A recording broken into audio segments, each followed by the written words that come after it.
I've just woken up and realized I want to go to Paris. I want to have coffee in a cafe outside. Big white porcelain cup of coffee, maybe cappuccino and croissant, and a view on Eiffel Tower. Wouldn't that be nice? But instead I'm going to Atlanta next week. Oh well. At least it's sunny there. I just talked to my boss who's in Atlanta. Remember me saying that it will be warmer there? Well, it's not that much warmer.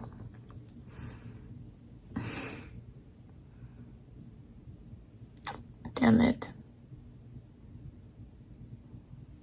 I thought I would at least not take my huge jacket with me and go to some cafe work for maybe the first day or like the morning when I have like a huge mailing to send out. Boo. I'm not happy about that. Nope. Do you sometimes get like ridiculous automatic replies on emails? I get those like, I am sick, contact so-and-so for any urgent reasons, or like, I am out of office till this date, or I will have limited access to my email till this date. I will be slow in my replies till this date. But I've got a bunch of like such weird replies sometimes, like people are just bragging probably, I am on vacation, and then they tell you where exactly what they will be doing, and this is some like fabulous vacation. But this one I got just right now, it's just so ridiculous and funny at the same time. So, hello, I will have limited access to emails. Welcome to the world, baby. Name of the baby. Born on February 22nd, 2024. A year ago. With time, weight, height. Mom and baby, name of the baby, are both just grand, with mom now back in the office. Is it like a year ago? A year ago. Why do you fill people's inboxes with this message? You are working.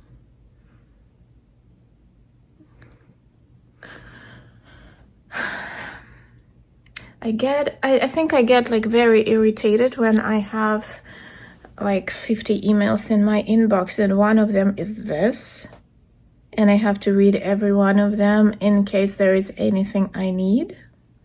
Because sometimes, you read the whole like long chain of emails and what you need is on the top. Or if you file it just without reading and then it turns out there was something that you need there. So I literally have to read every single one, and this is ridiculous. A year ago. Your baby was born a year ago. I understand you're so happy, but a year ago? Really? It's like your baby will be 1 tomorrow.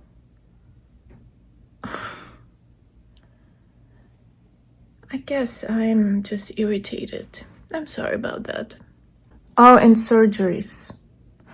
Or how exactly they are sick. People love sharing this. I mean, I understand sharing this with your friends and family, but at work, with clients, that's kind of weird, especially if those are pretty gross details. really understand sharing that with friends and family, but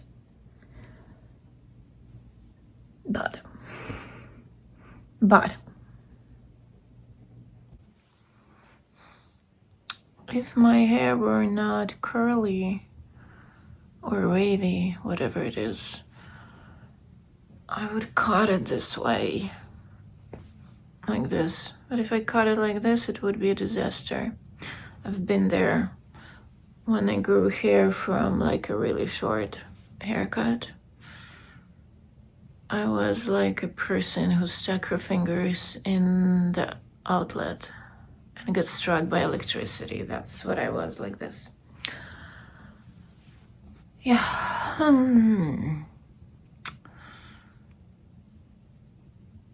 Yeah, your favorite exhausted talking head came here to share one more insight, which I don't know how to actually make a reality. But I guess there is a way, right? Because there is a reason why I am interested in all that psychologist stuff, because I guess I'm always trying to find a trick and trick myself to do certain things to get me where I want to be. So, an insight I heard today. Well, I heard today something and it became an insight. It doesn't matter. It's like love the journey. And again, this is such an obvious thing, right? You have to like the journey, because the result will last, what, a couple minutes most, right? And then that's it. So love the journey. And of course, I kind of wear everything on myself. And I guess in my case, all those painful things that I have to do but constantly postpone because I hate doing that. It's always like I hate doing that. Like sport. I hate doing sport. We are on different planets, like sport and I, or we are in a very abusive relationship. It's like I hate it, but I do it sometimes. Because of the amount of work, I haven't been to the gym probably like for 2 weeks now. And I keep paying for it. Like,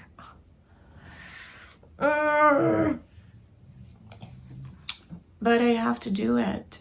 I need to do it because that's the price of being what I want to be. And I know everything about like accepting your body, blah, blah, blah, and so on. But that body that I want, that I go to the gym for, that's what I want. That's a choice, my personal choice. That's not what is put on me by the society. Anyone can look the way they want. I'm talking only about myself. That's what I want to be. And it just breaks my heart that the journey to that goal is so painful. It's just like I hate it so much. But that's the price. It's like I can complain about it as much as I can or want, but it will not change. Like that's the only way to get what I want. It's like a lot of actors are complaining now that social media became part of the game. Basically, you go to the audition or you apply online and they ask you, send us your Instagram. How many followers do you have? So that kind of, I mean, it is what it is. This is the game right now. You can complain as much as you want, but you will not get jobs if you're not paying attention to this part of business. And okay, you might get jobs, but the amount will be much less, because they would choose, if you are applying for a job where you ask you about the following, then you will lose to someone who has more than you, because talent-wise, you may be the same. There are tons of talented actors out there. Tons, millions. So, like, you can complain and bitch about it, but it won't change the rules. These are the rules right now. It is what it is. The same like right now, the rules are that in-person audition almost never happen. At least the first round. A lot of them are, okay, self-tape. Send us a self-tape. Yeah. These are the rules. This is the game. If you're the game, good. If you're not, then you can complain as much as you want, but it will not change the game. It will not change the rules. So, and same here with me. It's like I'm slowly trying to teach myself to love doing things I don't love doing. Like physical activity is just, I'd rather lay down, watch a movie, read a book, and that would be amazing.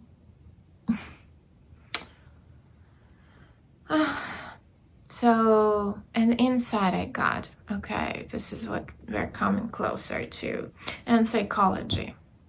So it's like, how do you make yourself love doing what you don't love, right? I started thinking, so bear with me here. So you know that people who had abusive parents choose, or abusive adult in their childhood, adult somewhere like that was close to them, like part of the family, and with whom they spent some meaningful amount of time, that it kind of left an imprint basically on their psyche, they most likely would choose an abusive partner, because this is what they know and this is what they love, even though they don't understand it here. Like consciously they don't get it. They think that they hate it. And they're always like, why do I always end up in a relationship with such people? Because you choose them. That's why. That's why you choose them. Like I chose what I chose. Okay. It's a different story. So, now I'm thinking, I hate sports. Like going to the gym and so on. Like I don't love it at all. But what if I keep doing it and eventually I will start loving it? Is it possible? Is it even possible? I love winning. That's why I loved running, like when I was at school, because I was the only person who could run long distance, like in a reasonable time. Like I hated running short distance because I wasn't fast enough, but I really could, endure long distance.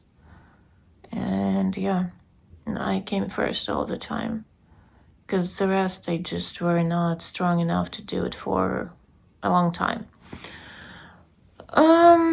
So yeah, I loved winning, but the process, it's all the time, it was like, why the hell am I doing this to myself?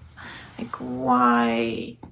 I have a friend who ran a marathon in New York, and she, like, I saw a video of her when she finished, and they walk a little bit, all of them, and it's like everybody's so happy and she is so sad. And I asked her, like, why?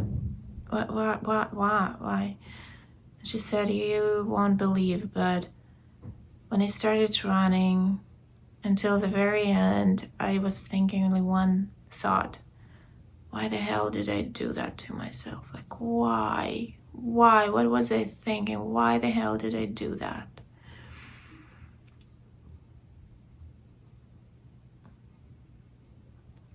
So the process, yeah, it was always painful. But I'm wondering if I can trick myself into loving this pain. I don't know. It's just me thinking out loud. Like, no wisdom here. No wisdom sharing today. Like, just thinking out loud. I literally am trying to find ways to trick myself into it, because I have to do that. But I can't. I mean, I can. I don't want to, and I am so tired that my willpower is so weak right now that it's not enough to just get myself to the gym.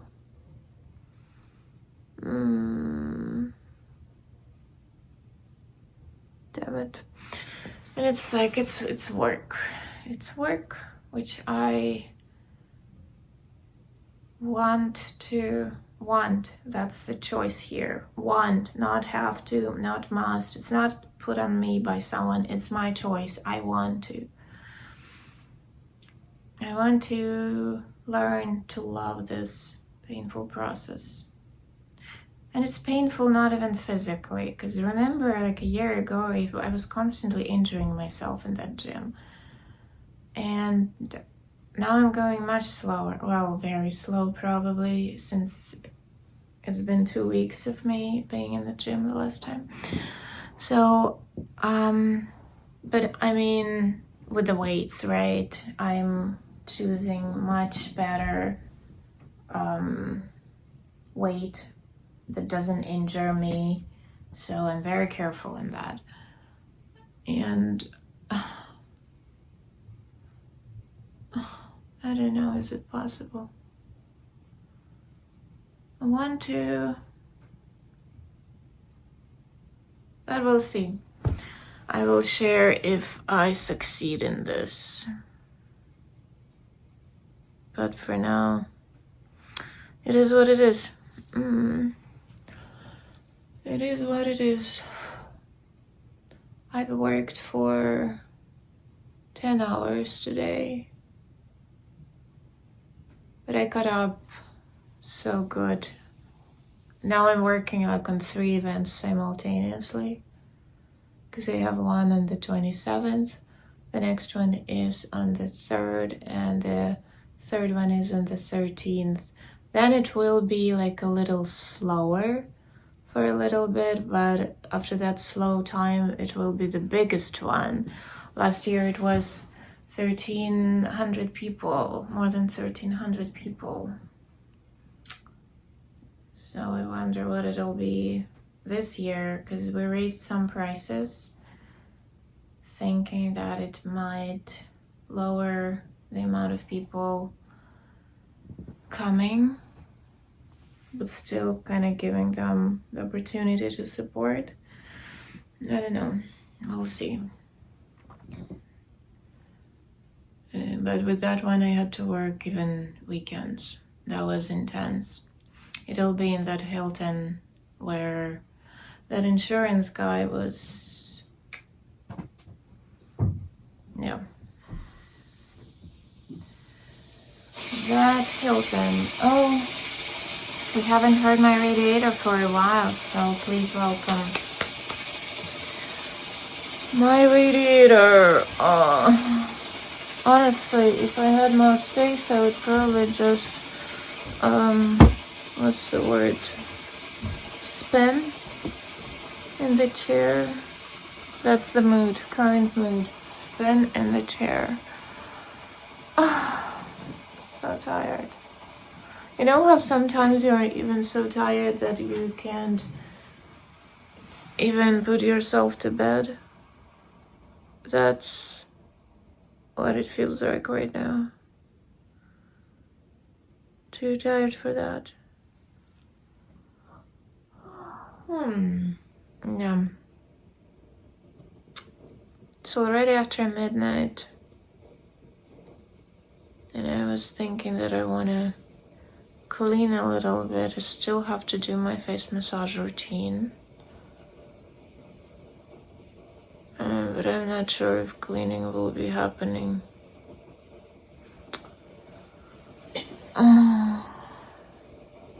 I thought I will wake up with no alarm tomorrow, but no.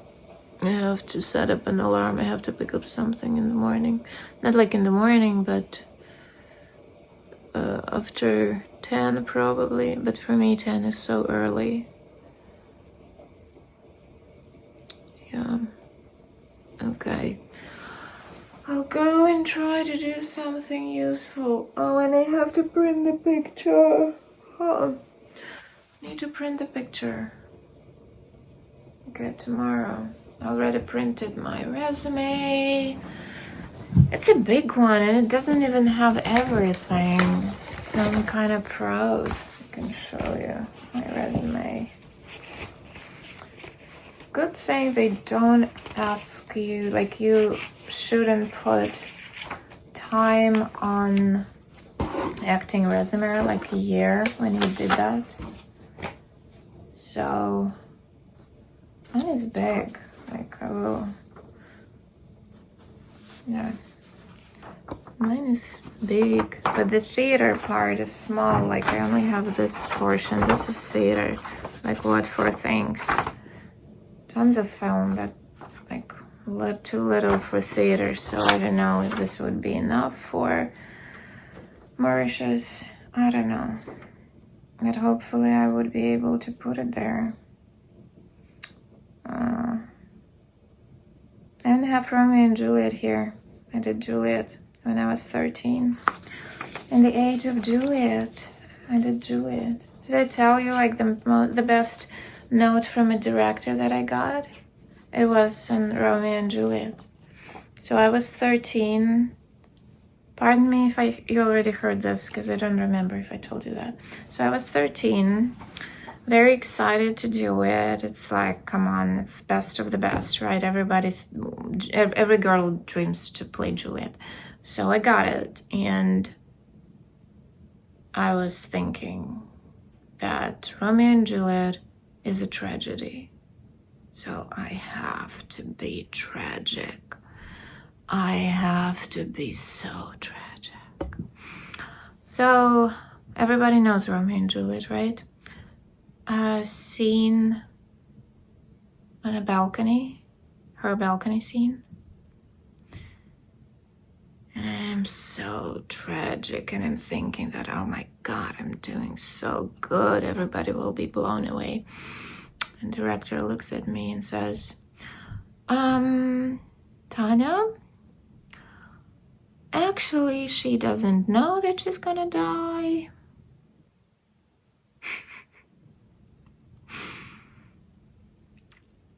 Yeah, actually, she doesn't know that she's gonna die.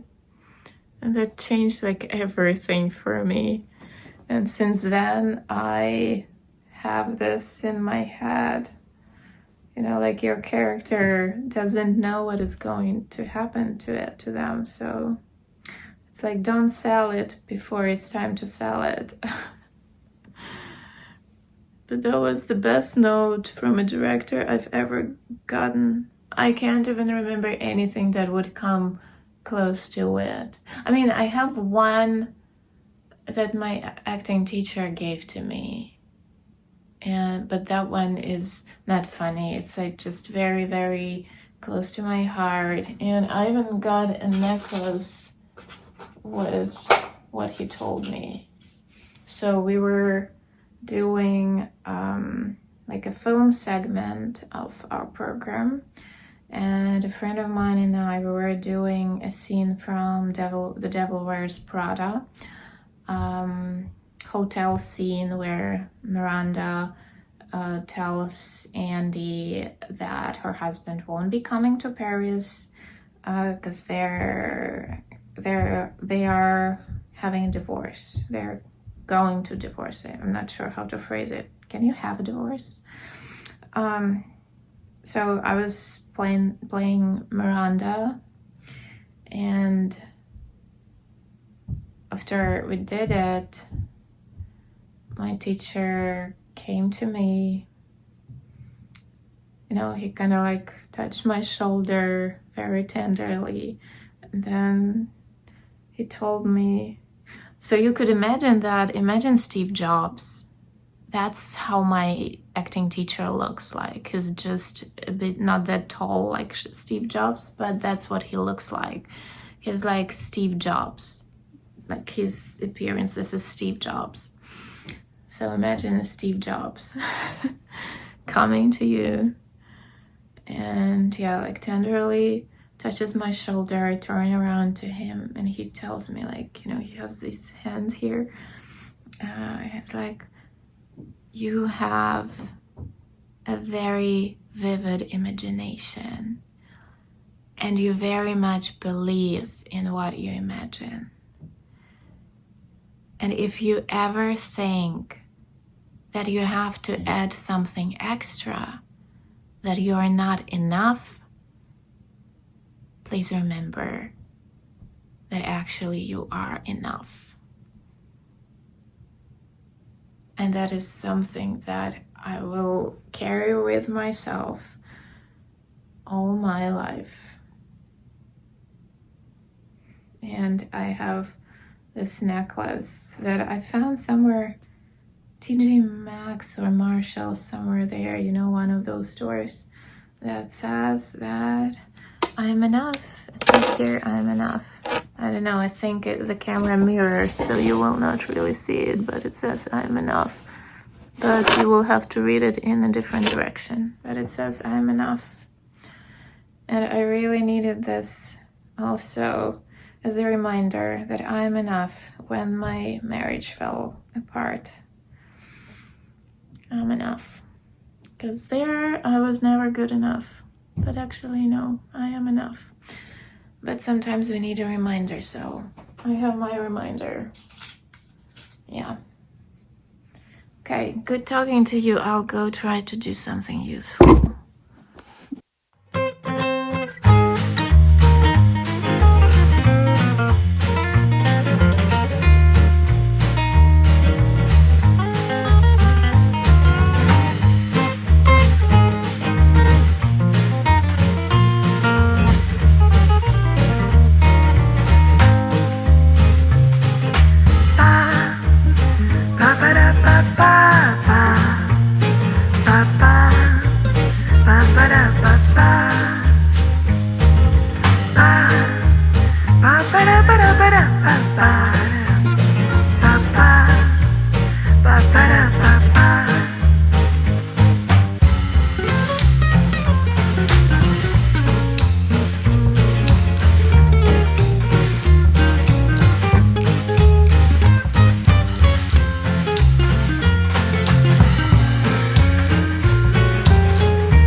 Can anyone tell me why am I doing this to myself?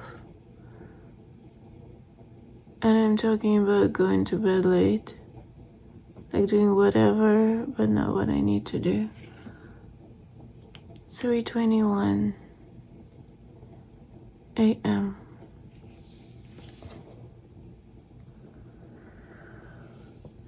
Oh my goodness.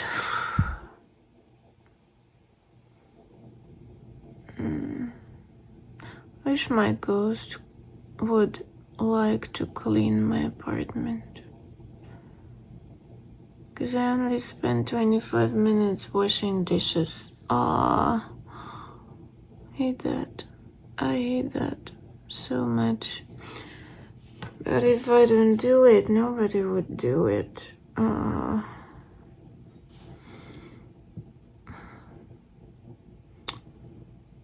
guess that was it, yeah. Friday night. That's my party. Woohoo. I think I'm not going anywhere tomorrow morning because I need to sleep. I really need to sleep.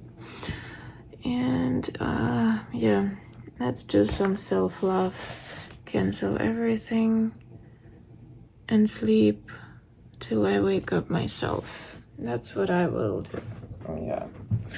And that's what ooh. How sexy. Okay. That's what I recommend.